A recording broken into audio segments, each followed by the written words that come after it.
Audio Jungle. Para pengamat telah dan sedang mengamati tentang realitas fenomena virus corona.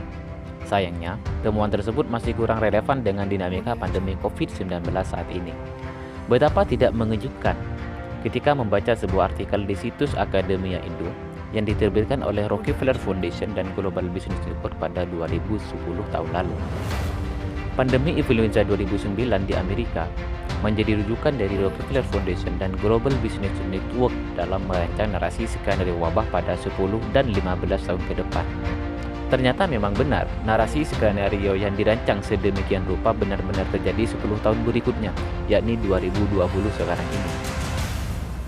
Infeksi virus corona bisa mencapai 80% populasi global serta membunuh 8 juta manusia di dunia hanya dalam 7 bulan. Dari narasi di dalam artikel tersebut, mereka memang telah menceritakan bahwa awal virus corona akan bermula di Cina. Bahkan, dari skenario telah disebutkan bahwa Cina relatif berhasil dalam mengatasi pandemi, sedangkan Amerika kesulitan dan angka kasus positif corona semakin meningkat. Selain itu, negara terdampak virus corona, masyarakat harus cek suhu, memakai masker, dan bahkan lockdown menjadi solusi di tengah pandemi. Dan kita semua sudah tahu bahwa dinamika COVID-19 sekarang sama persis dengan narasi skenario yang ditulis oleh Kalborn dan kawan-kawannya. Ketika negara lain terdampak virus corona, maka strategi mengatasi pandemi memakai cara yang telah dilakukan oleh Cina.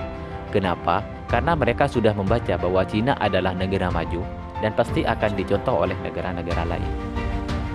Dan sudah banyak negara yang melakukan lockdown dan atau pembatasan sosial agar bisa mengatasi penyebaran COVID-19.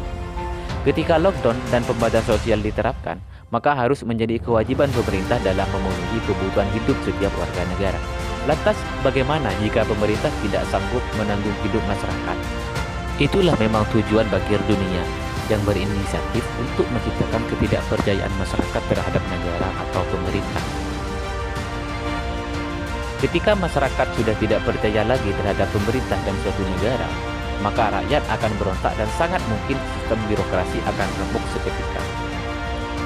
Dan yang menjadi pertanyaan adalah siapa yang bertanggung jawab atas permasalahan tersebut?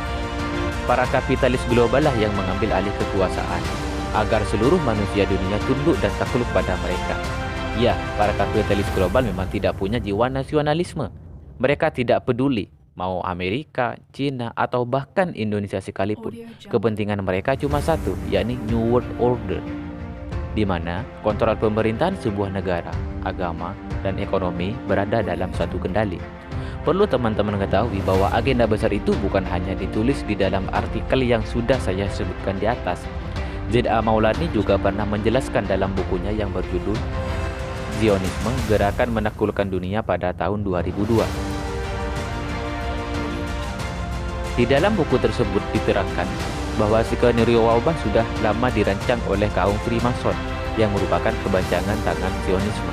Kelompok Freemasonry dan para anggotanya ini behind the scene atau di belakang layar. Gerakan dan pemikirannya sulit dideteksi oleh seseorang. Para akademisi menyebutnya sebagai spirit people. Ini sudah bukan rahasia umum lagi. Intelijen akademisi dan aktivis sudah banyak mengetahui perihal konspirasi para bangkir dunia. Semakin negara-negara menerapkan pembatasan sosial selama pandemi, konspirator semakin tertawa sinis karena rencananya makin mulus. Mobilitas internasional baik manusia maupun barang semakin mencekik, melambatkan industri seperti pariwisata, serta meningkatkan pemutusan hubungan kerja akibat pabrik dan perusahaan tidak lagi beroperasi. Ini ancaman serius bagi kehidupan. Sekarang kita tidak penting memikirkan tentang bagaimana kita ke depan. Minimal sekarang kita bisa bertahan hidup.